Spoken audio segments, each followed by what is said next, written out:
जब एक दिन विष्णु भक्त प्रहलाद अपने भाइयों को भगवान श्रीहरि की महिमा और भागवत का ज्ञान दे रहे थे, तो उनके पिता हिरण्यकशिपु को अपने पुत्र की अप्रिय बातों को सुनकर बहुत क्रोध आया। उनका शरीर कांपने लगा।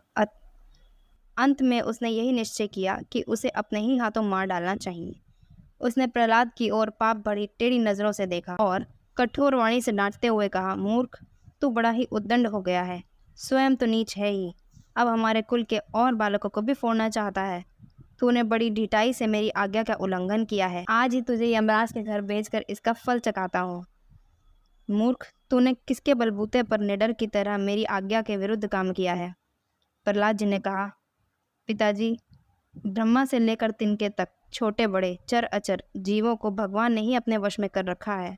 न केवल मेरे और आपके, बल्कि समस्त बलवानों के बल भी वही हैं। वे ही महापराक्रमी सर्वशक्तिमान हैं तथा समस्त प्राणियों के इंद्रिय बल, मनोबल, धैर्य, देह बल हैं। हिरण्यकशिपु ने कहा, मंदबुद्धि, तेरे बहकने की भी अब हद हो गई है।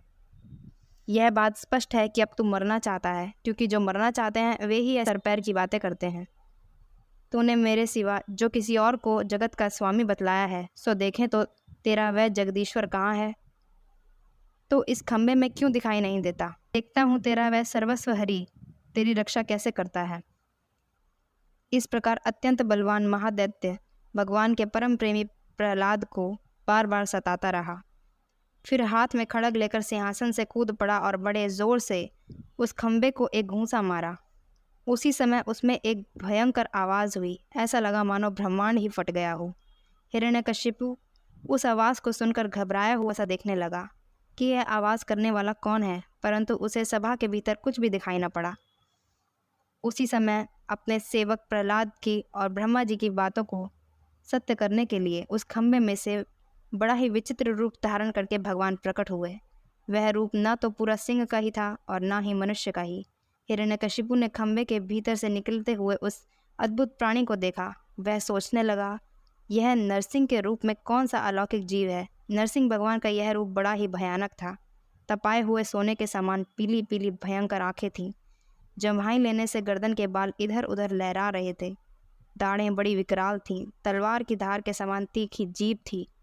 टेढ़ी बाहों से उनका मुख और भी भयानक हो रहा था। हो न हो महामायावी विष्णु ने ही मुझे मार डालने के लिए यह रूप लिया है। फिर उस दैत्य ने गदा से बड़े जोर से नरसिंह भगवान पर प्रहार किया। तब भगवान ने बड़े ऊंचे स्वर से प्रचंड और भयंकर अट्टहास किया, जिससे हिरण्यकशिपु की आंखें बंद हो गईं। फिर बड़े वेग से झपट कर भगवान ने उसे पकड़ लिया। हिरण्यकशिपु अब उनके पंजे से निकलने के लिए जोर से छटपटा रहा था।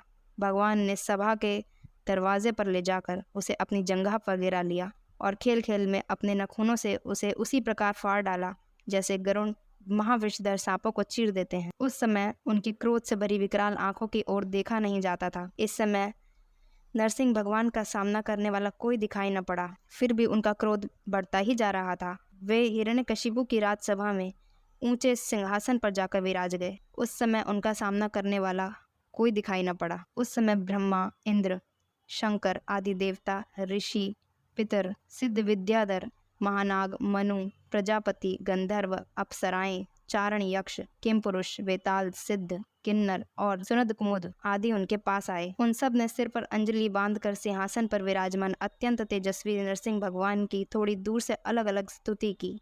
बोलो नरसिंह भगवान की जय।